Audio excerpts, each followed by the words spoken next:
자, 소방공무원 수험생 여러분 안녕하십니까? 자, 이번 시간에는 저희 4조 한번 들어가 보도록 하겠습니다. 자, 이게 이제 뭐냐면 119 종합상황실의 설치와 운영이라고 해서 이제 들어가 있는 내용인데 이게 제가 그냥 인천소방본부 사진 그냥 가지고 왔거든요. 뉴스 같은 데 나왔던 거 요거 그냥 가지고 와서 제가 하나 그냥 보여드리려고 사진 같은데. 자, 그럼 이게 이제 뭐냐면 종합상황실이에요, 실제. 그럼 딱 봤을 때 종합상황실에서 뭘 하는 거냐면, 자, 여기 지금 직원분들이 이렇게 있잖아요. 열심히 일을 하고 계시는데 여기 모니터도 많이 달려 있고, 그리고 앞에 약간 상황을 볼 수 있는 큰 모니터들이 달려 있습니다. 그러니까 이렇게 생각하시면 돼요. 각 시도에 어떤 화재라던가 또는 재난, 이런 상황을 어떻게 할 수 있는 곳이냐면 한눈에 알아볼 수 있는 곳이다. 무슨 말씀인지 아시겠죠? 그러니까 종합적으로 시도에 대한 재난에 대한 거라던가 또는 화재에 대한 걸 종합적으로 판단하는 곳이다라고 생각하시면 되거든요. 그래서 조금 작은 소방서, 우리가 예를 들어 이제 동네를 한번 나가보세요. 그러면은 그 소방차가 한 대, 두 대, 세 대 이 정도 있는 조그만 규모의 이제 파출소 규모의 소방서가 있어요. 근데 거기는 이제 우리가 뭐라고 하냐면 119 안전센터라고 얘기하거든요. 그럼 119 안전센터 같은 데는 이걸 설치하지 않습니다. 그럼 이걸 설치하는 곳은 어디예요? 조금 큰 규모. 그래서 우리가 소방서, 센터 말고 소방서 또는 소방본부, 소방청 이런 데다가 이제 우리가 119 종합상황실을 설치를 하거든요. 그러면 얘를 설치를 누가 하냐면 이 설치권자도 알고 있어야 돼요. 설치를 누가 하냐면 제가 큰 데다 설치한다 그랬죠. 그래서 큰 데서 가장 높은 사람들, 청장, 본부장, 서장이 설치를 하는 거예요. 이 119 종합상황실은 누가 설치한다고요? 청장, 본부장, 서장이 설치합니다. 됐죠? 자, 그리고 여기서 하는 업무가 있겠죠. 그럼 여기에선 과연 어떤 업무를 하냐라는 거죠. 아니, 119 종합상황실에서 어떤 업무를 하냐라는 거야. 요게 이제 최근에 뭐가 나왔냐면 공채 때 시험 문제가 나왔습니다. 요게. 그래서 뭐가 들어가 있냐면 어떤 소방 활동을 위해서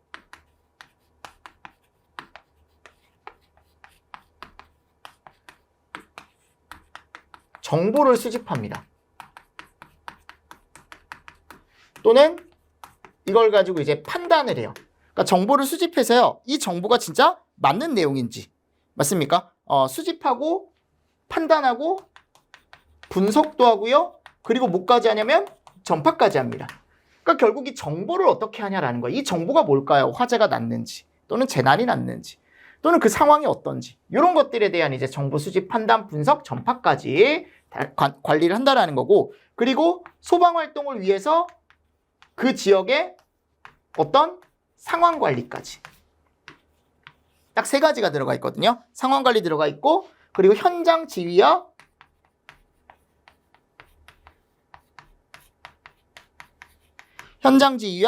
조정 통제 업무까지 하고 있다. 이런 내용들이 들어가 있습니다. 그래서 상황 관리라던가 현장 지휘와 조정 통제 업무까지 담당을 하고 있다. 여기 이제 업무예요, 업무. 119 종합상황실의 업무라고 할 수도 있고, 또는 이제 목적이죠. 왜 이제 설치를 하는지에 대해서 여러분들이 정리를 조금 하셔야 된다라는 거. 자, 그리고 119 종합상황실에 가보면 이런 것들이 나와요. 설치와 운영을 위해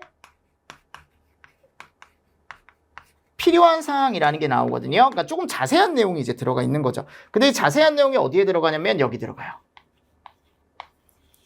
행안부령에 들어갑니다. 그래서 시행 규칙에 가보면 그 자세한 뭐가 나와요? 설치 기준이 나와요.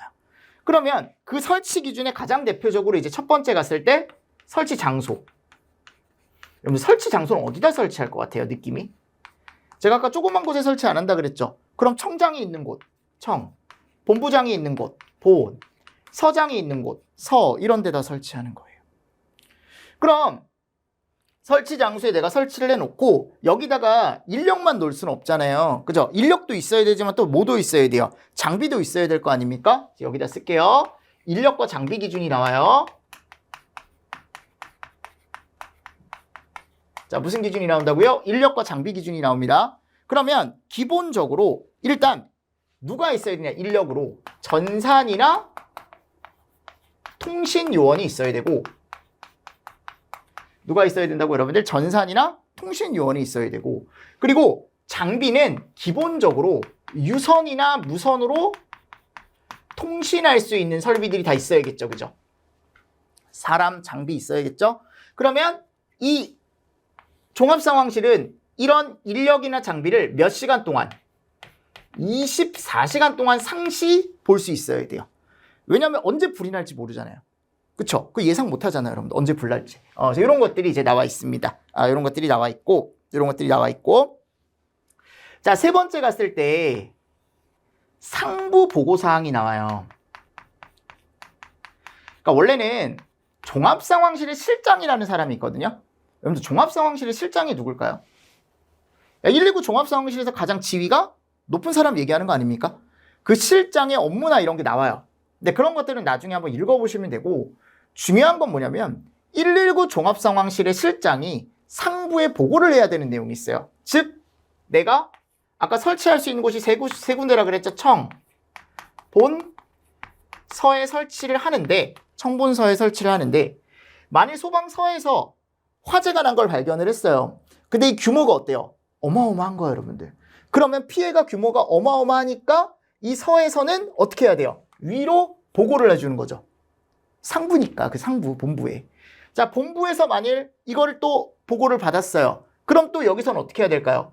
피해가 어마어마하니까 청에 보고를 해줘야죠. 이런 내용이에요. 꼭 위에다가 뭐를 해줘야 된다? 상부 보고를 해줘야 된다. 근데 상부 보고를 해주는데 어떻게 해주냐면 서면으로 직접 해주거나 팩스로 해주거나 컴퓨터 통신 이런 걸로 해준다라고 되어 있어요. 무슨 말씀인지 아시겠죠? 작년에는 여기 이제 모사전송이라는 게 있었거든요. 근데 그 모사전송이 팩스야, 여러분들. 모사전송이, 근데 모사전송이란 말을 잘 안 쓰잖아요, 요즘. 그래서 이렇게 바꿔줬더라고, 팩스로. 잘 바꿔준 거죠. 야, 모사전송이라고 하면 사람들 못 알아들어요, 요즘은. 그래서 이런 것들이 있더라라는 거 하나 정리를 조금 하십시오. 그래서 종합상황실의 실장이 상부 보고해야 되는 뭐가 있냐면 화재의 종류가 있어요. 그게 시험 문제가 잘 나옵니다.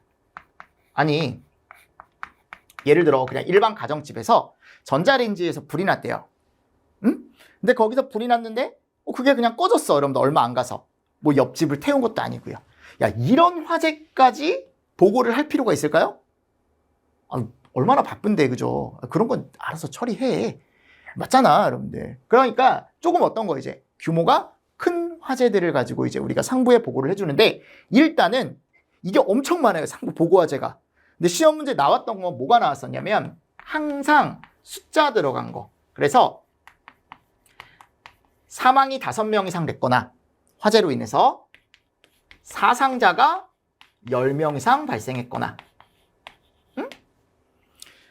재산 피해가 50억 이상이 발생됐거나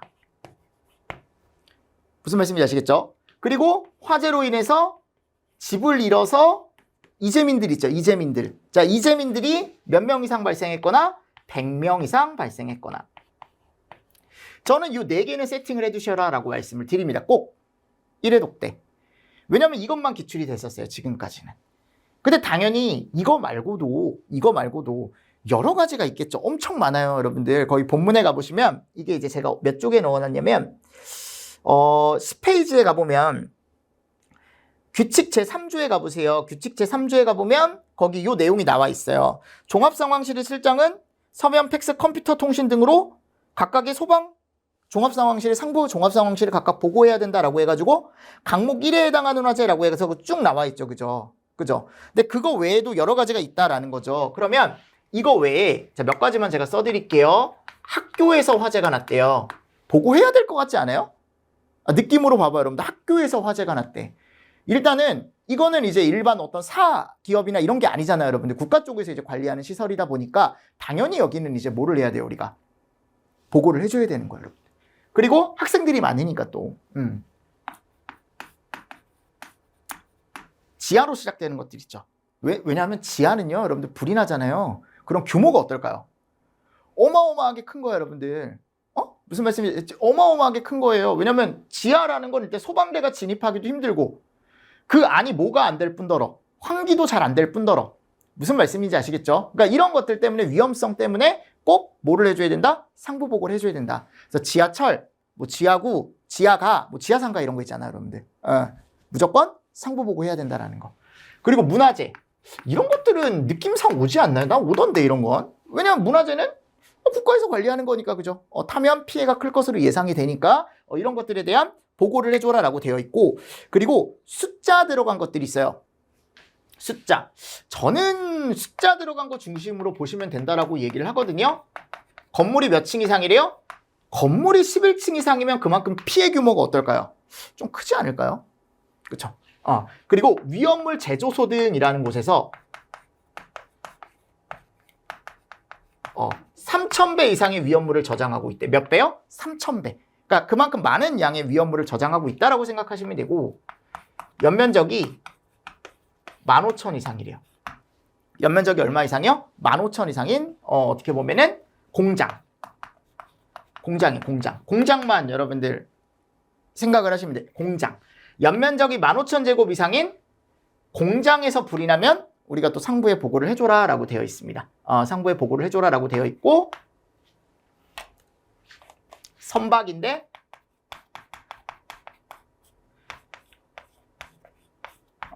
1,000톤 이상. 그래서 여기에 이제 이 선박은 항구에 메어둔 선박만 얘기한다라는 말이 또 있고요. 메어둔 선박만 얘기한다라는 게 있고, 그리고 5층에 30이라는 게 있어요. 5층에 30개. 그래서 뭐 5층 이상의 병상이 30개 이상이거나, 또는 숙박시설인데 5층 이상의 객실이 30개 이상이거나, 자, 그런 곳에서 이제 뭐가 나게 되면, 화재가 나게 되면 우리는 뭐를 해줘야 된다? 상부 보고를 해줘야 된다. 그래서 이런 숫자들 들어간 거, 이런 것들도 한번 보시면 되는데, 지금까지 기출된 건 대부분 요 4개에서 됐습니다. 무슨 말씀인지 아시겠죠? 이 4개만 알고 있으면 풀 수 있는 문제가, 시험 문제가 나왔어요. 뭐 그거 외에도 발전소, 변전소, 뭐 가스, 화약, 다중이용업소 엄청 많아요. 엄청 많지만 일단은 이 정도만 여러분들 정리를 좀 해주시고, 본문에는 제가 아마 밑줄을 쳐놨을 거예요. 한 번씩 꼭 읽어보시라고. 한 번씩 꼭 읽어보시고. 자, 그리고 재난 상황이라는 게 있어요. 재난. 화재가 아니고 뭐? 재난. 이 재난 상황이라는 건 화재하고 또 틀린 거예요. 진짜 어떤 재난이 났을 때 상부 보고를 한다라고 되어 있냐면, 현장 지휘가 필요하거나 언론에 보도가 됐다거나, 또는 소방청장이 이거는 위험하다라고 정하는 재난 상황이 있대요. 그런 것들을 한번 읽어보시고, 그죠? 그래서 예전에 제가 이 화재, 이 상부 보고 화재 있죠. 특히 이 4개 제가 외워두라 그랬잖아요. 그래서 예전에 제가 어떻게 말씀을 드렸냐면, 망상에 빠진, 맞습니까? 이재민 씨 재산이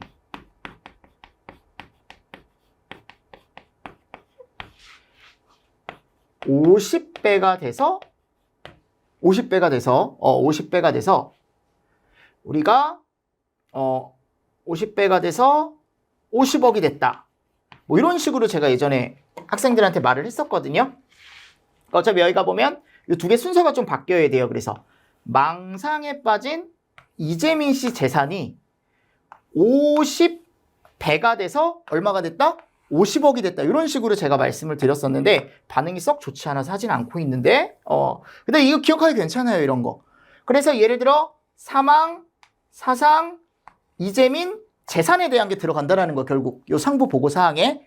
근데 5배, 10배. 그러니까 5명, 10명. 그죠? 10명. 그리고 배니까 100.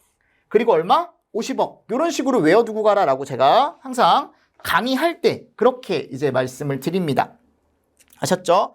이런 것들 꼭 여러분들이 알고 계셔야 되고, 본문에 가보면 사주에 대한 내용은 어차피 이 내용이 다예요. 그래서 본문 한번 꼭 읽어보십시오. 아셨죠? 뭐 청본서가 설치하고 업무가 어떤 게 있고 행안부령으로 정한다라고 되어 있는데 그 행안부령에 정하는 내용 이런 것들 같이 정리하시면서 넘어가 주시면 되고, 시험 문제가 이런 게 나왔어요. 예를 들어 9페이지에 맨 위에 문제 하나 있을 거예요. 4번 문제. 자, 뭐가 들어가 있냐면 6번 문제 중간에 소방기본법상 119 종합상황실의 설치 및 운영 목적에 대한 내용으로 옳지 않은 거. 이거에 대한 거죠. 자, 상황관리 있었어요. 현장 지휘 조정 통제 있었습니다. 정보 수집 분석 판단 전파 있었거든요. 근데 뭐는 없었어요? 대응계획 실행 및 평가라는 건 없었어요. 무슨 말씀인지 아시겠죠? 자, 다음 119 종합상황실 설치 운영권자는 그랬죠? 그러면 제가 아까 청본서라고 제가 틀림없이 말씀을 드렸습니다. 본 맞나요? 정답 3번. 이런 식으로 이제 그냥 간단하게 풀 수 있는 문제죠. 자, 다음 페이지가 보면 이제 행안부령에가 보면 요게 있다. 요거 보고대상. 요 상부 보고대상. 그 상부 보고대상에 지체 없이 보고대상으로 옳지 않은 거 물어본 거예요. 사망 5, 사상 10, 재산 피해액이 10억이 아니고 얼마? 50억이라고 제가 말씀드렸죠.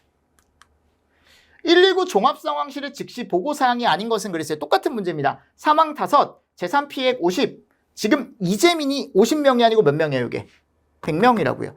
연면적 15,000 아까 제가 여기 적어드렸잖아요, 이거. 맞습니까? 그러니까 이런 내용들을 가지고 시험 문제가 충분히 이제 계속적으로 출제가 될 수 있다라는 겁니다. 됐나요? 그래서 4조는 정리 잘 하셔야 돼요. 기본법 4조는 정리 잘 하셔야 됩니다. 자, 그리고 4조의 2 한번 가보도록 하겠습니다. 자, 4조의 2. 요게 이제 뭐예요? 소민터입니다. 이름이 뭐라고 여러분들? 소민터. 이거 제가 이렇게 줄여서 부르는 게 아니고 현직 소방공무원분들이 요거를 소민터라고 줄여서 부릅니다. 아셨죠? 그럼 이건 뭐 같아요? 느낌상. 그냥 텍스트만 딱 봐요. 어디 같아 이거? 소방 기술에 대한 뭐를 받아주는 곳일까요? 민원을 받아주는 곳입니다. 소방공무원이. 왜냐면 건물에 나가요, 여러분들. 건물에 예를 들어 소방공무원들이 점검을 나가거든요.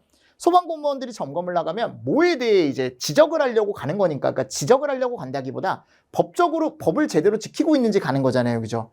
그럼 갔을 때 지적을 하고 오거든요. 이런 것들 잘못됐다? 그러면 민원인들 입장에서는 그런 거 지적 안 받으면 좋은 거 아니에요. 그러니까 최초에 이거 설치할 때 소방 기술에 대해서 내가 이걸 적용을 시키고 우리 건물에 어떻게 설치할지 고민을 할 때 이거를 어디에다 조언을 받을 수 있는 거냐면 여기다 조언을 구할 수 있는 거예요. 소민터에 전화해서 법에 이렇게 되어 있는데 이런 식으로 설치해도 됩니까? 라고 이런 식으로 이제 조언을 받는 거죠. 그럼 그런 거에 대한 이제 민원을 받아주는 곳이에요. 소민터라고 해서. 그죠? 그러니까 이제 솔직히 얘기하면 소방공무원 분들이 이제 현장에 나가면 차라리 더 마음이 편하다라고 얘기하는 게 쉽지가 않거든요. 이게 사람하고 전화하는 게 쉽지가 않아요. 민원인들 상대하는 게. 왜냐면 이게 공통적인 현장의 얘기예요. 나 그냥 나가서 진압을 하겠다. 이게 편하다, 차라리. 앉아서 막 이게 막 민원 받고 하면 막 스트레스도 받고 얼굴 본 적 없는 사람이 뭐 갑자기 막 대뜸 반말을 하거나 이런 것 때문에 스트레스 많이 받거든요. 근데 뭐 그거는 이제 논외고 어차피 우리는 이 소민터에 대해서 정리를 꼭 하셔야 되는 게 뭐냐면 올해 시험 문제가 공채 때도 소민터에 대한 게 나왔고 특채 때도 소민터에 대한 문제가 나왔어요. 제가 이거는 계속 이슈가 되고 있으니까 요번에 꼭 나올 거다라고 했던 게 그대로 나왔던 거예요, 여러분들. 그래서 문제 연습을 엄청 많이 했습니다.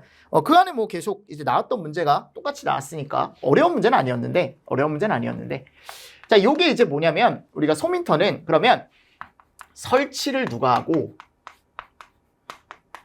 운영을 누가 하는지를 일단 여러분들이 정리를 하셔야 돼. 소민터를 과연 누가 설치하고 운영할 거냐라는 거죠. 이게 청장이나 또는 본부장이다라고 되어 있거든요. 그럼 특이한 게 뭐냐면 누가 없다라는 거예요, 내 말은. 서장이 없어요. 왜냐면 보통 서장이 같이 들어가거든요. 근데 서장이 없어요. 그럼 이런 것들을 또 서장을 살짝 껴넣는 거죠. 살짝 껴넣어서 여러분들 찾아라라고 하는 거 틀린 거. 무슨 말씀인지 아시겠습니까? 자, 두 번째, 설치 및 운영 목적 한번 가보도록 하겠습니다.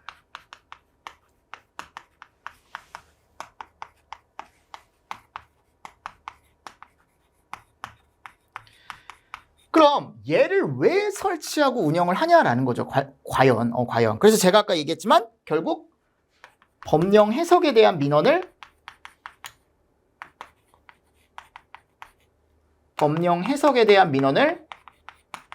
어떻게 합니까? 요거를 이제 접수를 하고 그리고 그거에 대한 종합적으로 어떻게 한다? 처리를 한다라고 되어 있거든요. 그래서 요거를 종합적으로 접수를 해서 그 이후에 처리를 한다라고 되어 있습니다. 가장 핵심적인 목적입니다, 이게. 됐습니까? 법령 해석에 대한 민원을 접수하고 처리한다라는 게 가장 핵심적인 목적이고 아니 그러면 설치 및 운영 목적이 이거라고 했잖아요, 그죠? 그러면 뭐라고 되어 있냐면 이 설치 운영 필요사항이라고 해서 아까 종합상황실처럼 조금 자세한 내용이 나오거든요. 근데 이게 이제 어디에 설치가 되냐, 어디에서 이제 정하고 있냐면 대통령령에서 정하고 있습니다. 아까 여기는 행안부령이었잖아요. 그죠? 여기는 어디서 정한다? 대통령령에서 정한다라고 되어 있어요. 대통령령에서 정한다. 그럼 거기 안에 가보면 일단 설치는 당연히 아까 청본이 설치한다라고 했으니까 이것도 청본에 설치를 합니다. 그러니까 청본이라는 건 소방청이나 소방본부에 이제 설치를 한다라는 거고. 자, 이 안에 소민터니까 직원이 있어야 될 거 아니에요. 그죠? 그 직원이 몇 명이냐면 18명 이내의 위원으로 구성을 해라. 18명 이내의 인원으로 소민터를 구성을 해라라고 나와 있습니다. 그죠? 그래서 누구를 포함하냐면 센터장을 포함합니다. 119 민원센터장을 포함을 해서 18명 이내의 인원으로 구성을 해라. 그래서 제가 뭐라고 말하냐면 민원인들이 좀 어떻다 그랬어요. 좀 당연히 매너 있으신 분들도 많겠지만 그렇지 않으신 분들도 있잖아. 그 욕 나오거든 하다가. 당연히 직접적으로 하진 않겠지만 그래서 이렇게 네, 직접적으로 언급은 하지 않겠지만 이런 식으로 이제 알고 계시면 된다. 자, 그리고 세 번째 가보면 법에 가보면 행안부령에 가보면 뭐가 나오냐면 세부 업무가 나와요. 뭐가 나온다고 여러분들? 세부 업무.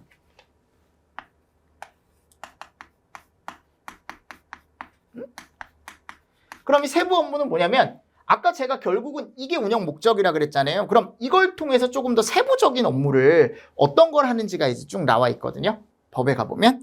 그래서 뭐가 들어가 있냐? 뭐 법령 해석에 대한 민원 처리 당연히 들어가 있고요. 가장 대표적인 게 이거예요. 이거 민원 처리. 근데 이 민원 처리가 이제 뭐에 대한 민원 처리냐면 아까 얘기했듯이 법령 해석에 대한 민원 처리다라고 되어 있고 법령 해석에 대한 민원 처리다라고 되어 있고 이 민원 처리를 하면요. 이런 걸 만들어요. 질의회신집. 그러니까 질의회신집이라는 건 항상 뭐냐면 저도 마찬가지거든요. 강의하다가 내가 막 강의를 하고 있으면 매년 질문하는 게 똑같아요. 이 포인트를 질문해요. 항상. 무슨 말씀인지 아시겠죠? 그러니까 나도 알고 있을 거 아니야. 또 이걸 또 물어보는 애가 있겠지. 또 그걸 또 물어봐. 또 똑같이 대답을 하고. 근데 그런 것들을 이제 소민터에서는 어떻게 하는 거예요? 이게 매번 똑같은 걸 물어보니까 이걸 책으로 그냥 모아서 발간을 하는 거예요. 민원인들한테 그냥 보라고. 전화하지 말고. 날아갔네요. 전화하지 말고 봐라라고 이걸 주는 거죠. 자, 그래서 우리가 봤을 때 아니 그러면 이 질의회신집이라는 걸 발간을 하고 또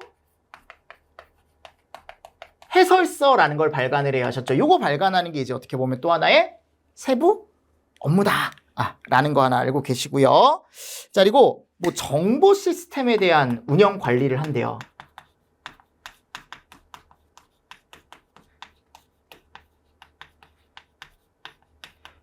그러니까 마찬가지로 이런 질의회신집이나 해설서를 보지 못하는 사람들이 있으면 요걸 이제 온라인에 올려주는 거죠. 그럼 게시판 같은 데서 이제 찾아서 이제 볼 수 있게 이런 정보 시스템을 운영하고 관리해라라고 되어 있고 또 이제 현장 확인에 대한 처리를 현장 확인을 하고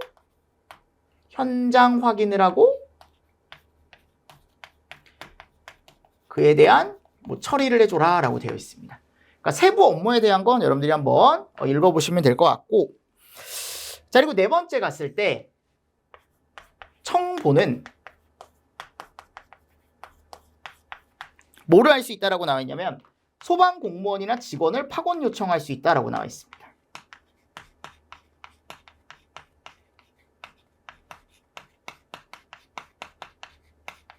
파견 요청이 가능하다. 이런 내용들이 들어가 있어요. 그리고 여기 나와 있지 않은 내용은 또 뭐 시도 규칙에서 정한다.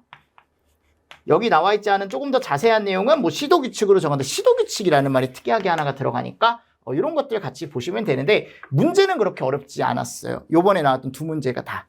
그래서 요번에 이제 시험 문제 나왔던 게 이렇게 두 문제인데 12페이지에 가보면 이제 공채 문제가 하나가 있을 거예요. 그죠? 그래서 소민터의 운영 기준으로 옳지 않은 것은 그랬죠. 그 1번에 가보면 청장 및 본부장은 각 소방서에 벌써 답이 1번이에요. 왜요? 소방서에 설치하지 않습니다. 무슨 말씀인지 아시겠습니까? 1번 끝. 자, 소민터는 현장 확인 및 처리, 지리외 신집 해설서 발간, 맞습니까? 법령 해석 민원 처리, 이런 것들은 다 들어가 있는 거예요. 지금 1번만 틀린 거라고요. 무슨 말씀인지 아시겠죠? 그래서 본문을 여러분들이 꼭 한 번씩 읽어보셔야 돼요. 조항에 대한.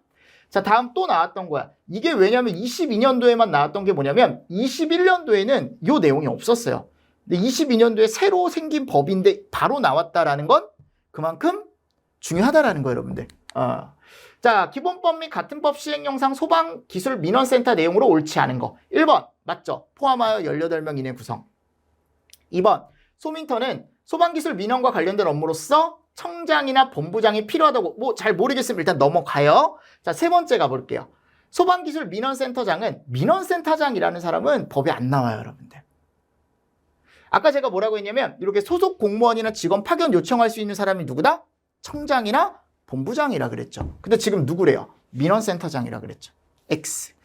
무슨 말씀인지 아시겠습니까? 정답이 몇 번이다? 3번이다. 요거 소민터에 대한 목적이죠.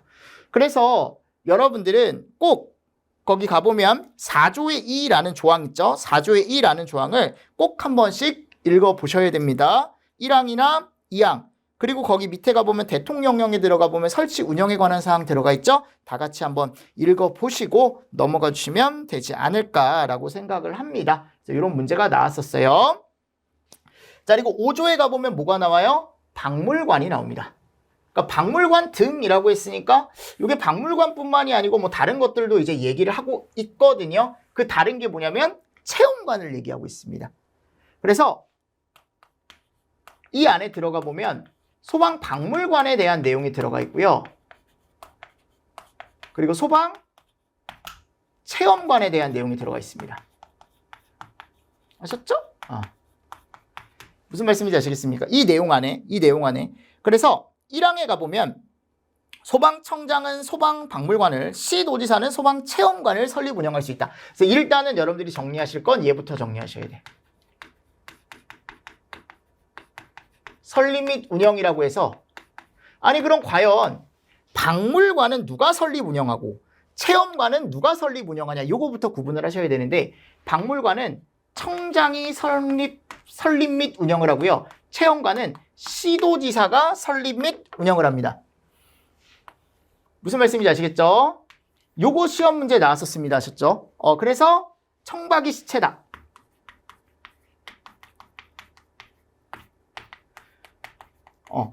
소방청장은 박물관을, 시도지사는 체험관을. 그리고 여기에 대한 자세한 설치에 필요한 사항은 뭘로 정하고 있냐면 행안부령으로 정합니다. 뭘로 정한다고요? 행안부령으로 정합니다. 됐죠? 행안부령으로 정합니다. 자, 이런 내용들이 들어가 있고, 자, 이 행안부령에 들어가 보면 이 설립 및 운영에 필요한 사항, 설치 및 운영에 필요한 사항 자세한 내용이 들어가 있는데 박물관에 대한 내용도 들어가 있고요. 체험관에 대한 내용도 들어가 있거든요. 근데 체험관에 대한 내용은 지금 당장은 보실 필요 없습니다. 넘어가고요. 체험관에 대한 내용은 넘어가고요.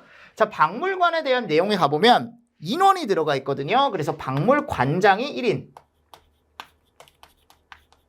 하나, 부관장 하나, 그쵸? 117이야, 117. 아셨죠? 117. 그리고 7인 이내에 운영위원회로 구성을 해줘라 라고 되어 있습니다. 또 관장과 부관장은 누가 임명할까요? 청장이 임명합니다. 왜요? 청장이 설립 및 운영을 한다라고 했으니까. 체험관은 각 시도에 엄청 많아요. 요즘 각 지자체별로 체험관이 엄청 많습니다. 소방체험관. 박물관은 아직 없어요. 근데 여기 짓는데요. 여기 광명에 소방박물관을 짓는다라고 지금 얘기를 하고 있습니다. 무슨 말씀인지 아시겠습니까? 그래서 이 정도만 정리를 해주셔도 문제가 나왔던 건 정말 어렵지 않게 나와요. 그러니까 예를 들어 뭐 특채 때 나왔었대요. 13페이지 가보면 특채 때 문제가 하나 있을 거예요. 설립 또는 설치에 관한 법적 근거로 옳은 거 그랬죠. 자, 체험관에 필요한 사항은 방금 얘기했어요. 행안부령 X. 119 종합상황실 아까 설치 및 운영에 필요한 사항 행안부령 X, 박물관 행안부령 끝. 이게 답이 되는 거죠. 3번이. 4번은 시도조례가 아니고 이거 뒤에서 나오거든요. 이것도 행안부령이에요. 비상소화장치 설치에 필요한 사항. 자, 19년도 특채. 소방의 역사와 안전문화를 발전시키고 국민의 안전의식을 높이기 위해 누구누구는 소방박물관을, 누구누구는 체험관을. 맞습니까? 그러니까 이것만 알면 되는 거 아니야? 청장, 시도지사. 무슨 말씀인지 아시겠죠? 그래서 이런 내용들이 들어가 있다라는 거죠. 됐죠? 그래서 우리가 봤을 때 여기 나오는 박물관과 체험관에 대한 내용도 여러분들이 한번 보실 수가 있어야 된다라는 거고, 자, 6조에 가보면 뭐가 나오냐면 종합계획의 수립 및 시행이라는 게 나와요. 보이십니까? 종합계획의 수립 및 시행. 그리고 여러분들 본문에 가보면 제가 아마 썸머리를 넣어놨을 거예요. 그 썸머리는 복습 자료입니다. 아셨죠? 복습 책으로 한 번 더 여러분들이 간단하게 복습하라고 내가 회독수 늘리라고 넣어놓은 거예요. 그래서 그런 것들 보시고, 제가 학개론 시간에도 말씀을 드렸지만 1주차가 끝나면 제가 복습한다 그랬죠. 보통 법규도 마찬가지예요. 그래서 핵심 조항은 제가 썸머리를 가지고 매 주마다 한 번씩 더 복습을 돌려드릴 거예요. 여러분들 무슨 말씀인지 아시겠죠? 그렇게 해서 보시면 되고, 자, 6조 종합계획은 조금 쉬었다가 제가 또 말씀을 한번 드려보도록 하겠습니다. 자, 이번 시간도 수고 많으셨습니다. 수고하셨습니다.